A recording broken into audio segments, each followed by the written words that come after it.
ਇਹ ਮੈਂ ਵਾਹਣ ਦਾ ਕੰਮ ਕਰਨਾ। ਕਿਸ ਚੀਜ਼ ਦਾ? ਵਾਹਣ ਨਹੀਂ ਮੂਜੇ ਦਾ ਹੁੰਦਾ। ਹਾਂਜੀ ਹਾਂਜੀ ਖਾਨੇ ਦੇ ਉੱਤੇ ਸਾਰ ਦੇ ਉੱਤੇ ਹੁੰਦੀ ਹਾਂਜੀ ਹਾਂਜੀ ਹਾਂਜੀ। ਤੇ ਉਹਦਾ ਮੈਂ ਕੰਮ ਕਰਨਾ। ਮੈਂ ਆਪਣੀ ਮਜ਼ਦੂਰੀ ਨਾਲ ਆਉਂਦਾ। ਕੀ ਬਾਤ ਹੈ। ਮਤਲਬ ਤੁਸੀਂ ਜੋ ਕਮਾਉਂਦੇ ਹੋ ਇੱਧਰ ਆ ਜਾਂਦੇ ਹੋ ਹੈ? ਪਹਿਲਾਂ ਮੈਂ ਕਮਾ ਕੇ ਜ਼ਮੀਨ ਨੂੰ ਲੈ ਕੇ ਉਹਨਾਂ ਨੂੰ ਦਿੰਦਾ। ਅੱਛਾ। ਫਿਰ ਉਹਨਾਂ ਨੇ ਥੋੜਾ ਥੋੜਾ ਬੋਰਾ ਸਾਰਿਆਂ ਨੂੰ ਦੇ ਛੱਡਿਆ। ਆਏ ਹਾਏ ਬੱਚੀਆਂ ਨੇ ਵੀ ਬੱਚਿਆਂ ਨੇ। ਸਹੀ ਸਹੀ। ਫਿਰ ਕਮਾਉਣਾ ਜਿਹੜਾ ਇੱਥੇ ਆ ਜਾਂਦੇ ਹੋ ਤੇ ਮੇਰੇ ਵਾਸਤੇ ਮਾਮੂਲੀ ਹੁੰਦੇ ਕਿ ਜਿਸ ਤਰ੍ਹਾਂ ਰੋਣਾ ਉਸ ਲੈ ਸਕਣਾ ਹੋ ਰਹਾ। ਆਏ ਹਾਏ ਹਾਏ ਕੀ ਬਾਤ ਹੈ। ਇਸ ਤੋਂ ਤਾਂ ਖੁਸ਼ ਨਸੀਬੀ ਵੱਡੀ ਹੋਈ ਕੋਈ ਹੈ ਹੀ ਨਹੀਂ ਕਿ ਤੁਸੀਂ ਹਜ਼ੂਰ ਦੇ ਰੋਜ਼ੇ ਦੇ ਸਾਹਮਣੇ ਬੈਠੇ ਹੋ ਤੇ ਉਹ ਬੁਲਾ ਲੈਂਦੇ ਨੇ। ਮੈਂ ਅੰਦਰ ਵੀ ਸਾਹਮਣੇ ਬੰਦਾ। ਅੱਛਾ ਅੰਦਰ ਵੀ ਸਾਹਮਣੇ ਹੀ ਬੈਠਦੇ ਹੋ? ਜਿੱਥੇ ਛਤਰੀ ਹੈ। ਹਾਂਜੀ ਛਤਰੀਆਂ ਚਲੋ। ਜਿਹੜੇ ਜਾਮ ਮੇਰੇ ਗੁਜ਼ਰੇ ਨਾ ਆਏ ਹਾਏ। ਤੇ ਖਰੀਦ ਤੋਂ ਫਰੋਖਤ ਮੈਂ ਕੋਈ ਨਹੀਂ ਕਰਨੀ ਹੁੰਦੀ। ਖਰੀਦੋ ਫਰੋਖਤ ਨਾਲ ਕੀ ਤਾਲੁਕ? ਤੁਸੀਂ ਜਿਨ੍ਹਾਂ ਨਾਲ ਆਉਂਦੇ ਹੋ ਜਿਨ੍ਹਾਂ ਵਾਸਤੇ ਆਉਂਦੇ ਹੋ ਉਹੀ ਸਾਰਾ ਕੁਝ ਹੈ। ਹਾਂ ਬਸ ਥੋੜੀ ਜਿਹੀ ਖਜੂਰਾਂ ਜਿਹੜੀਆਂ ਉਹ ਲਈਆਂ ਤੇ ਆਪ ਸਮਝਾ ਸਹੀ। ਨਾਲ ਸਾਰਾ ਸਬਦਾ ਸਬਦੇ ਆਏ ਹਾਏ ਤੇਰਾ ਮੇਰਾ ਨਹੀਂ। ਬੇਸ਼ੱਕ। ਜਿਸ ਆਖਣਾ ਨਾ ਮੈਂ ਆਈ ਕਮਾ ਕੇ ਤੂੰ ਜੂੰ ਤੇ ਜਾਣ ਤੇ ਆ। ਅੱਲਾਹ ਪਾਕ ਤੇਰੀ ਜ਼ਿੰਦਗੀ करे ठीक है। बस अपना गुजारा कीती रहा के ਆਹੀ ਦੁਆ ਜਿਹੜੀ ਦੁਆ ਦਿੱਤੀ ਹੈ ਨਾ ਤੁਸੀਂ ਇਹੀ ਸਭ ਤੋਂ ਵੱਡੀ ਦੁਆ ਹੈ ਕਿ ਇੱਥੇ ਬਸ ਗੁਜ਼ਾਰਾ ਕੀਤੀ ਰੱਖ ਆਪਣਾ ਹੈ। ਨਹੀਂ ਇਹ ਦਿੰਦਾ ਹੈ। ਸਹੀ। ਹਾਂ ਇਹ ਜੈਸਾ ਆਖਣਾ ਜਿੰਨੇ ਤਲਾ ਦਿੰਦਾ ਗੱਲ ਹੈਗੀ ਸਾਰੀ ਕਨੈਕਸ਼ਨ ਦੀ ਤਾਲੁਕ ਦੀ। ਕਨੈਕਸ਼ਨ ਲੱਗੋ ਸਭ ਕੁਝ। ਆਏ ਹਾਏ ਹਾਏ ਕੀ ਬਾਤ। ਕਨੈਕਸ਼ਨ ਟੁੱਟ ਜਾਵੇ ਤਾਂ ਅੱਲਾਹ ਪਾਕ ਤੁਹਾਡਾ ਵੀ ਇੰਜੀ ਕਨੈਕਸ਼ਨ ਬਣਾਈ ਰੱਖੇ ਤੇ ਬਾਰ ਬਾਰ ਤੁਹਾਡੀ ਹਾਜ਼ਰੀ ਹੋ। ਇਨਸ਼ਾਅੱਲਾ ਇਨਸ਼ਾਅੱਲਾ। ਮੁਹੱਬਤ ਬਚਪਨ ਤੋਂ ਹੈ ਕਿ ਹੁਣ ਦੀ ਹੈ। ਬਚਪਨ ਤੋਂ ਮੁਹੱਬਤ ਹੈ। ਇਹ ਪਹਿਲੀ ਵਾਰੀ ਜ਼ਿੰਦਗੀ 'ਚ ਕਿਦੋਂ ਆਏ ਸੀ ਮਦੀਨਾ? ਨਹੀਂ ਹੁਣ ਮਸਲਾ 8-10 ਸਾਲਾਂ ਨਹੀਂ 8-10 ਸਾਲਾਂ ਦੇ ਵਿੱਚ ਬਾਰ ਬਾਰ ਆਏ। ਆਏ ਹਾਏ ਹਾਏ ਕੀ ਬਾਤ ਹੈ ਕੀ ਬਾਤ। ਤੀਏ ਪਾਸ ਤੇ ਹੁਣ ਮੈਂ ਆਇਆ 8 ਸਹੀ।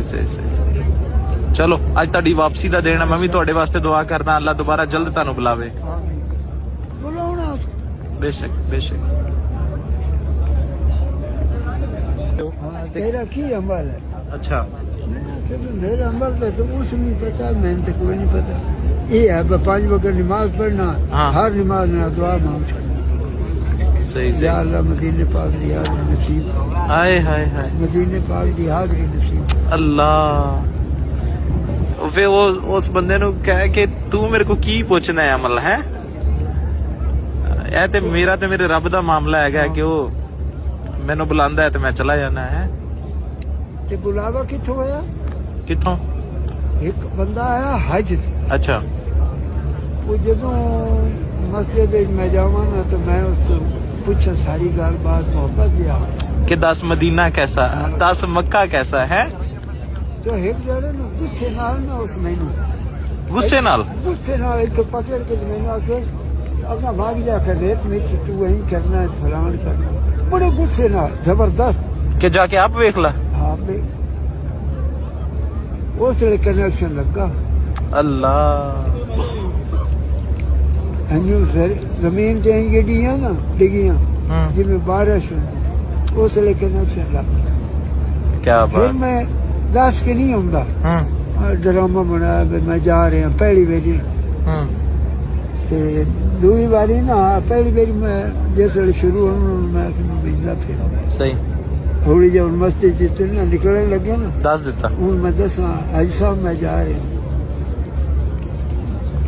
हूँ मैं 7वीं 8वीं बार दसदा रही हूँ फौत हो गए जेड़े होली जब मैं दसदा बाद पुछदे हाँ भाई वो कि गया मोहम्मद यार कदी नहीं आया वो दसदा भाई नाम की है ਤੁਹਾਡਾ? मोहम्मद यार। मोहम्मद यार क्या बात है क्या बात है। वो ना बात हो सही। दसना बाद मोहम्मद यार ते यार वो पूछन ना जिस यार नमाज भी चूजी घर जेड़ा 5 वक्त दी नमाज भी होवे वो विच असि भी मैं आप पूछना तो फलाने क्यों नहीं आया फलाने। सही सही सही। वो बात दसदा भाई चला गया भाई। हाय हाय हाय क्या बात। मदीने चला गया। वो नहीं खाया कैसे गुजरे दिन मदीने च?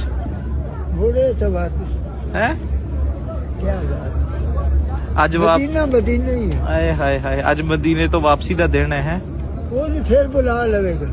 8ਵੀਂ ਵਾਰੀ ਆਏ ਹੋ ਨਾ ਤੁਸੀਂ हाँ खुद मुड़ी कर ਵੇ ਇਸ ਫਿਰ ਤੋਂ ਬੰਦੇ ਨੂੰ ਯਕੀਨ ਰੱਖਣਾ ਚਾਹੀਦਾ ਜਿਹਨੇ 8 ਵਾਰੀ ਬੁਲਾਇਆ ਅੱਗੇ ਵੀ ਬੁਲਾਏਗਾ ਇਨਸ਼ਾਅੱਲਾ